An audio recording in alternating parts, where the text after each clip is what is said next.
நம்ம ஹாஸ்டல்லையா? யாருடி? Hostel warden தான். பெரிய வார்டனா? ஏய், அவங்க பயங்கர ஸ்ட்ரிக்ட்டு. சின்ன வார்டன் தான் இந்த மாதிரி வேலையெல்லாம் பார்க்குது. அவங்களுக்கு தெரிஞ்ச ஹாஸ்பிட்டல்ஸ் நிறைய இருக்குது.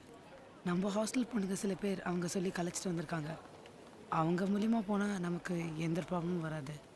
என்ன கொஞ்சம் பணம் செலவாகும்.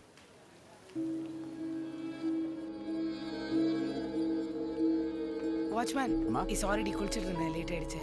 சின்ன வார்டனை பார்க்க வந்திருக்காங்க, நம்ம காலேஜ் தான். என்னடி வார்டன் கிட்ட பேசிட்டியா? நேத்தே பேசிட்டேன். ஐடி கார்டு கொண்டு வந்திருக்கல. ஓகே, நம்ம காலேஜான்னு வெரிஃபை பண்ணிக்கிறதுக்காக கேட்பாங்க. இங்கே இரு ஒரு நிமிஷம். Good morning madam. கூட்டிட்டு வந்திருக்கியா? வெளியே வெயிட் பண்ணுறா மேடம். வர சொல்லு. ஏய், காடை கொடு. மேம். உன் ஃப்ரெண்டா? ஆமாம் மேடம். கூட படிக்கிறவளா? ஆமாம் மேடம். ஹலோ, நோட் பண்ணிக்கோ கணக்கு. பேர் Shweta, second year B Tech IT, registration number 1321. Okay, அனுப்பி வைக்கிறேன். சரி, உங்கள் கார்டை கொடுத்து விட்றேன். நான் ஒருத்தருடைய விசிட்டிங் கார்டு கொடுக்குறேன். கனகவேல்ட்டு அவருடைய பேர். Yes ma'am. ஃபோன் பண்ணிட்டு போய் பாருங்க. அவர்கிட்ட எல்லாத்தையும் சொல்லியிருக்கேன். எல்லாம் அவர் பார்த்துப்பாரு. இந்த தேங்க்ஸ் மேம். ரதி மேம். இந்த விஷயம் வெளியே யாருக்கும் தெரியாமல் பார்த்துக்கோ. தெரிஞ்சா பிரச்சனை ஆகிடும். உன் ஃப்ரெண்டுக்கும் சொல்லுவே, புரியுதா?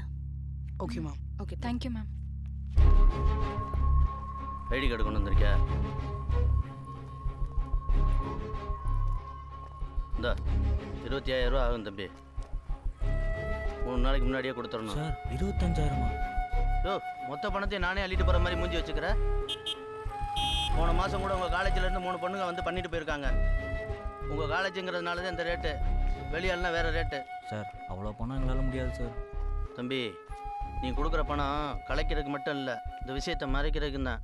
ஒன்றோட ஒன்று ஆச்சுன்னா எங்களை தூக்கி உள்ளே வச்சுருவாங்க. எவ்வளோ ரிஸ்க்கான மேட்டு தெரியுமா? கொஞ்சம் மிஸ் ஆனால் உசிரே போயிடும். எவ்வளோ ரிஸ்க் இருக்குது. சும்மா எதையாவது பேசிக்கிட்டு. புரியுதுண்ணா, கொஞ்சம் கம்மி பண்ணிக்கோங்க. எல்லாம் சரியாக வராது தம்பி. வேணா கவர்மெண்ட் ஹாஸ்பிட்டல் போங்க, வெறும் 500 ரூபாயில் வேலை முடிஞ்சு போயிடும். என்ன அப்பா அம்மா கையெழுத்து, ரேஷன் கார்டு, அது இதுன்னு 1008 ஃபார்மாலிட்டி கேட்பாங்க. போய் பண்ணிக்க. நம்மள்ட்ட இதுதான் ரேட்டு. இஷ்டம்னா பண்ணுங்க, எல்லாம் கிளம்புங்க. இல்லைண்ணா, நாங்கள் ரெடி பண்ணிவிட்டு எடுத்துகிட்டு வந்துடுறோண்ணா. வரையில் ஃபோன் பண்ணிட்டு வாங்க. சரிண்ணா, வரோம். என்னப்பா டேஸ்டியா? சீக்கிரம்.